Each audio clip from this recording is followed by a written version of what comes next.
উনার কথা মানে আমার কাছে খুব ফানি লাগে এই কারণে যে সত্যকে সত্য বললে আসলে মানুষের হয়তো হঠাৎ করে ওই মুহূর্তের জন্য খারাপ লাগে যিনি বলেন, কিন্তু মানুষ বাহবা দেন। আজকে আমরা এখানে বসে আছি, এখানে কোটি কোটি দর্শক এই অনুষ্ঠানটা দেখছেন। সেইখানে আমি এই অনুষ্ঠানে আসি, আমার অনুষ্ঠান রাত 12টায় যখন জিল্লুর ভাইয়ের এই যে চ্যানেল ওয়ানে প্রচার হয় নামটা 5 মিনিটের, অসংখ্য ফোন মধ্যপ্রাচ্য থেকে আসে। উনারা মনে করে অনেকেই যে এটা বোধহয় লাইভ শো। আপা আপনি যাচ্ছেন, আপনি এই কথাটা বলবেন। তো ব্রাহ্মণবাড়িয়ার আব্দুল লতিফ নামে একটা ছেলে ওই মিডিল ইস্টে থাকে, সে ভালো চাকরি করে, শিক্ষিত ছেলে, ভালো চাকরি করে। সে আমাকে ফোন করে 3 দিন কেঁদেছে, বলছে যে আপা আপনি আজকে যাচ্ছেন। ও 3 দিনই আমার মিস হয়ে গিয়েছে এই কথাটা, কারণ আমি তো আগে করে ফেলেছে। 3 দিন কেঁদেছে এই জন্য যে আপা প্রতিদিন ওইটা দেখেই ওরা ঠিক করে কবে দেখবে না দেখবে। তো ও বলেছে যে আপা আপনি যাচ্ছেন, আমার আর ভালো লাগে না বাংলাদেশের। আমি প্রায় দিন আমি ড্রাইভ করে এয়ারপোর্টে যাই, প্রতিদিন 250-300 বাঙালি হাওমাও করে এয়ারপোর্টের কান্নাকাটি করে তারা চলে আসতেছে, আপনারা পারলে কিছু করেন। ভাই আমি তো বিরোধী দলের এমপি, আমি কি করবো, আপনি অন্তত এইটুকু বলেন, জিল্লুর ভাইকে বলেন। তো এই যে তাদের আহাজারি, সেই আহাজারির সাথে বাংলাদেশের বর্তমান সরকারের আপনাদের একদম রাত দিন তফাৎ হতে পারে, এটা ইম্পসিবল। আমার কাছে অবাক লাগে যে আমি দুবাইয়ের কথা বলছি, আমি বাহরাইনের কথা বলছি, আমি সৌদি আরবের কথা বলছি, সবগুলো আপনি খোঁজ নিয়ে দেখেন। আপনি বললেন যে মালয়েশিয়া 4 লাখ বাংলাদেশিকে ফেরত পাঠাচ্ছে মালয়েশিয়া, এটা 6/1/11 একটা পত্রিকার হেডলাইন। 4 লাখ আমি বলি, এটা কিন্তু পত্রিকা ভুল আসেনি তো, আপনি তো প্র্যাকটিক্যাল কথা একজনও তো আসেনি বললেন। আপনি যে কথাগুলো বলছেন প্রতিদিন, আজকে বড় বড় হেডলাইনে আসে যে রেমিটেন্স অর্ধেকে নেমে যাচ্ছে। না ঠিক না। আমি আপনার সময় ইন্টারাপ্ট করিনি, আপনি এটা বলেন। এই যে প্রবাসীদের এই অবস্থায় আজকে আপনারা কিছুই করতে পারছেন না। লিবিয়া আপনি তো জানেন, যখন তিউনিসিয়া প্রথম ঘটনাটা ঘটলো আফ্রিকার এই দেশটায়, তখনই কিন্তু বোঝা গিয়েছে, এবং আজকাল নেটওয়ার্ক এত শক্তিশালী যে মিডল ইস্টে এটা ছড়িয়ে পড়বে। তখন কেন আমাদের সরকার এই যে আমাদের লোকজন কোথায় আছে, যাদের টাকায় আমরা চলি, যাদের টাকায় আমরা এত ভালো লাইফ লিড করি, আমাদের তেমন কিছুই না এই দেশে, রেমিটেন্সের টাকা আমাদের জন্য অনেক বেশি কিছু, সেই তাদের জন্য কোনো চিন্তা কেন থাকলো না? আজকে ইন্ডিয়ার জাহাজ চলে গেছে, কালকে একটা জাহাজের কথা বললেন, সেই জাহাজের ধারণ ক্ষমতা মাত্র 150। লিবিয়াতে আমাদের লোক কতজন থাকে, আমাদের আত্মীয় স্বজন কত হাজার থাকে, সেখানে 150 কি এইখানে লিখে রেখো 1 ফোঁটা দিলেন শিশির, এরকম একটা কিছু না। সেই 150 দিয়ে আমার 150 লোক, একটা লোকের প্রাণ অনেক বেশি, কিন্তু যেখানে হাজার হাজার 60,000 70,000 লোকের কাছে সেখানে কি? এবং লিবিয়ার পরে আমরা শুনছি সৌদি আরবে এমন ঘটনা ঘটতে পারে। সেইখানে আমার দেশের সরকার কি করেছে দেখেন, আমার দেশে রপ্তানির একটা টাকা বাংলাদেশ সরকার তাদেরকে ক্রেডিট দেন যে আমার দেশে যারা রপ্তানি করে তারা এত ভালো, আমার সিআইপি তারা এই সেই, অথচ জাহানমণি জাহাজটা সোমালিয়ারা নিয়ে গেল, ডাকাতি করলো, আমার দেশের গভর্নমেন্ট তো এখান থেকেও একটা লভ্যাংশ পান না, এই বিদেশে আমরা যে রপ্তানি করি। সেইখানে আমাদের দেশের পররাষ্ট্রমন্ত্রী কি করেছে, একটা পর্যায়ে বলেছে যে আমাদের কিছু করার নাই। তো একজন মালিক যখন সে তার ট্যাক্স দেয় গভর্নমেন্টকে, সে ভ্যাট দেয় গভর্নমেন্টকে, সে এই গভর্নমেন্টে এই দেশকে সুনাম অর্জন করাচ্ছে সারা বিশ্বের বুকে।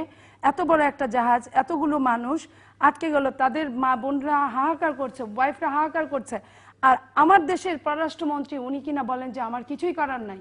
যে দেশের একজন মন্ত্রী এই কথা বলতে পারেন, সে দেশে সেই মন্ত্রীর তৎক্ষণাৎ তার পদত্যাগ করা উচিত এবং উচিত। আমি 20 বছর আগে ইংল্যান্ডের একটা পত্রিকায় আমি পড়েছিলাম, আর মিনিমাম 20 বছর আগে ডিমের দাম 50 সেন্ট কমে যাওয়ার জন্য অর্থমন্ত্রী পদত্যাগ করেছেন।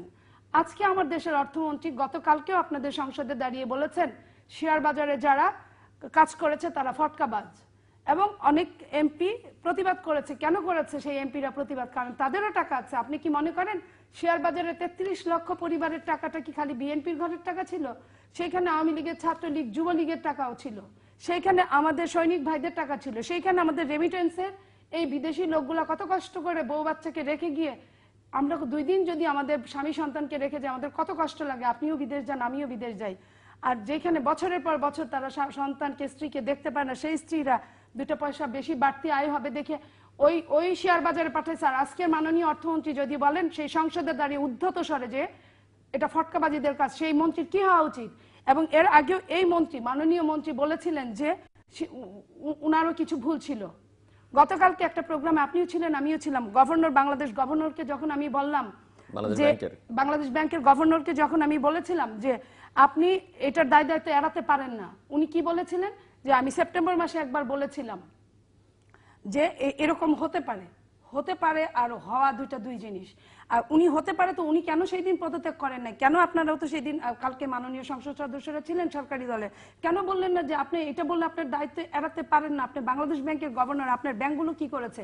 আমি যখন আপনার বললাম ওখানে দাঁড়িয়ে যে আপনার লিজিং কোম্পানিরও বেনামে নামে আপনার টাকা পুঁজি খাটিয়েছে এই শেয়ার বাজারে, তো আপনাদের তো আমরা পয়েন্ট ধরে দেওয়ার জন্য বিরোধী দল, কই আপনারা তো কালকে কিছুই বললেন না তখন। তো এই যদি হয় একটা দেশের মূল অবস্থান সেইখানে স্বাধীনতার 40 বছরে আমি খুব ভালো আছি, এটা কি বলা যায়?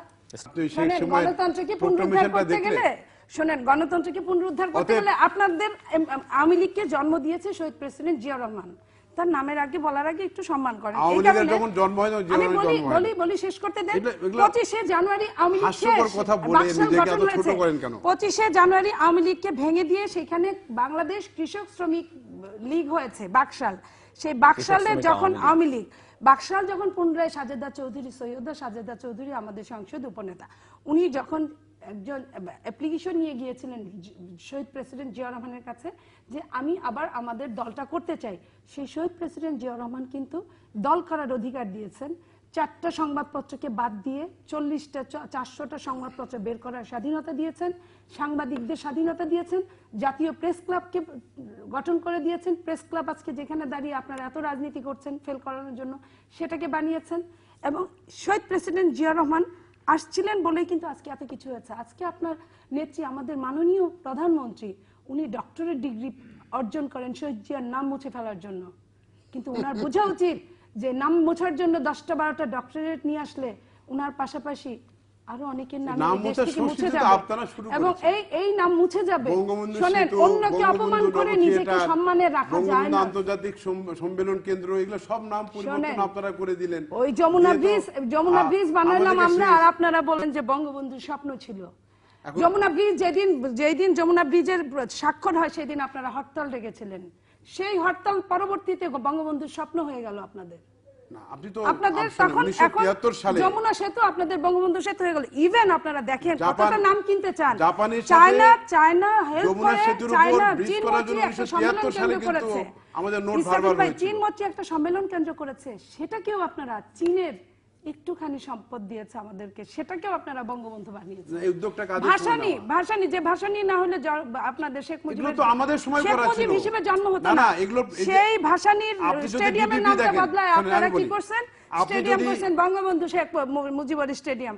আপনারা এই যে খেলা, আমার দেশের সমস্ত নাগরিকের নবথিয়েটারের এবং আপনি চীন মৈত্রী সম্মেলন বলে এরা ডিপিপি দেখেন, ডিপিপিটা কিন্তু বঙ্গবন্ধুর নামই করা ছিল। কেন আপনাদের হৃদয়ে কি যেতে পারতেন না ভাসানী সরওয়ার্দী? ওখানে স্টেডিয়ামের নামের কারণে ওখানে নো স্টেডিয়াম তার নাম বলতেই আছে, কিন্তু ওই জায়গায় একটা ছবি সেটা কিন্তু দৃষ্টিকটু লেগেছে সব মানুষের। স্টেডিয়ামটি যেহেতু তার নামে, মানে যেখানে